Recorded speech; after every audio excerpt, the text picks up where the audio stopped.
Last Friday, the Biden administration published proposed regulations to significantly expand the regulation of firearms in this country. That proposed regulation and this hearing both focus on so-called ghost guns. It's a name that is intended to scare people. It's designed to make people think that certain firearms are more dangerous than others, that certain firearms are beyond the reach of current law. That's nonsense. It's simply not the case. The so-called ghost guns that we're talking about are nothing but homemade firearms. There's nothing special about them. There's nothing weird about them. But advocates of aggressive gun control rely on ignorance to scare people. Homemade firearms aren't any more dangerous than any other firearms. And for all relevant purposes, homemade firearms are treated like any other firearm under the law. If a person commits a crime with a homemade gun, they will be prosecuted just the same as anyone else. If a felon makes a homemade gun, he's a felon in possession of a firearm and will be prosecuted. If a person knowingly sells a homemade firearm to a criminal, that person has committed a crime and will be prosecuted.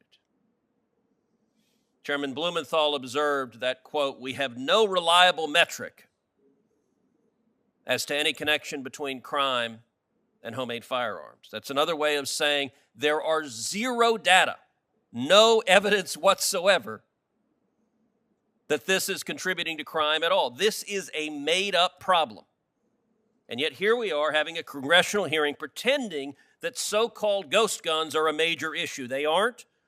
And I look forward to the next hearing of this subcommittee on Civil War replica cannons and how dangerous those are as well. If we want to have a hearing on gun violence, there are real topics to discuss.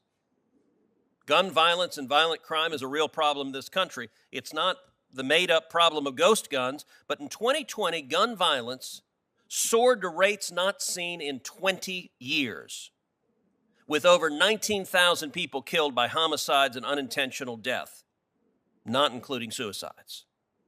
Time magazine reported that gun violence surged in the city of Chicago in 2020, with shooting incidents increasing by over 50% and homicides by 55% when compared to 2019.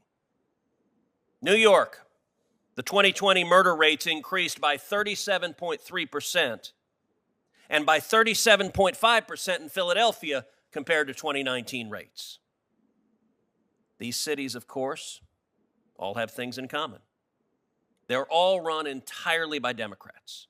They all have strict gun control measures that criminals don't follow. Law-abiding citizens are disarmed, the criminals are not, and the deaths follows accordingly. And they're also all epicenters of the Democrats' radical push to defund the police.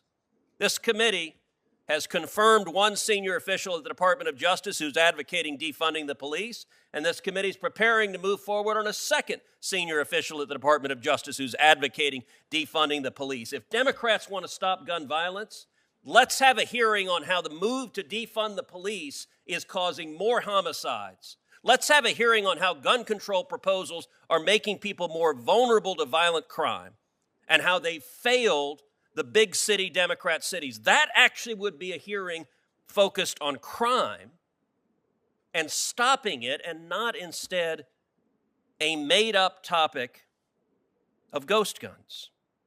We already know that homemade guns are not a problem in terms of actually being involved in violent crime. When the Department of Justice surveyed criminals to ask how they obtain firearms used in crimes, not a single one appears to have said that he made his own weapon. Hear that again. The Department of Justice asked violent criminals, where'd you get their guns? Zero said it was a so-called ghost gun. 43% of criminals got their firearms from underground markets. 6% stole them, and 25% of them obtained them from an individual. So why are we talking about this made-up issue? It's simple. Democrats don't want to address the consistent, proven, empirical failure of gun control laws. They don't work, and they make crime worse.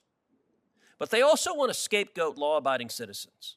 the hobbyists who make homemade guns, who are not committing crimes. They want to scapegoat them.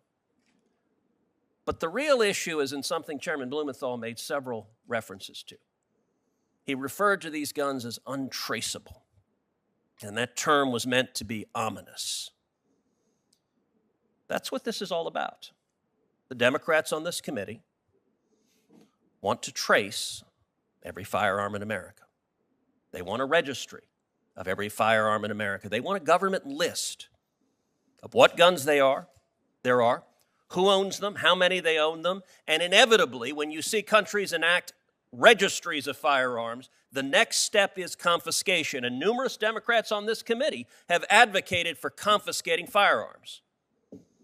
At home, Heidi and I own firearms. There is no government list of the firearms we own, and I'm very glad there's no government list of the firearms we own. We have an amendment in the Bill of Rights, the Second Amendment, that protects the right to keep and bear arms. This hearing is not about some real threat that's producing violent crime. There is zero data to back up that this made-up phantom of ghost guns poses a real threat. Chairman Blumenthal wants to target violent crime. I would encourage him to join Senator Grassley and me in the Grassley-Cruz legislation that I introduced 9 years ago, targeting violent criminals, going after them, improving the background check system, improving the database, prosecuting felons and fugitives who lie trying to illegally buy a firearm. And I would note that when Grassley-Cruz was voted on the Senate floor in 2013 in the Democratic Senate, it got 52 votes on the Senate floor. It got 9 Democrats who voted in favor of it. The most bipartisan support of any of the comprehensive legislation, and the reason Grassley-Cruz didn't pass is Senate Democrats, including all 3 of the senators on the Democratic side of the aisle here today, voted against it and filibustered it, blocked it, blocked real legislation targeting violent crime. Why? Because the objective instead is to target law-abiding citizens. That does nothing to stop crime, but it does a great deal to undermine our constitutional rights. I will note, finally, that as Chairman Blumenthal observed, there's a Rules Committee markup on legislation, S1 legislation many of us are referring to as the Corrupt Politicians Act. I'm going to spend the rest of the day in that Rules Committee markup introducing and pressing a number of amendments. So unfortunately, I'm not going to be able to be here as ranking member. Senator Lee has very graciously agreed to participate in the hearing in my stead while I'm in the Rules Committee hearing.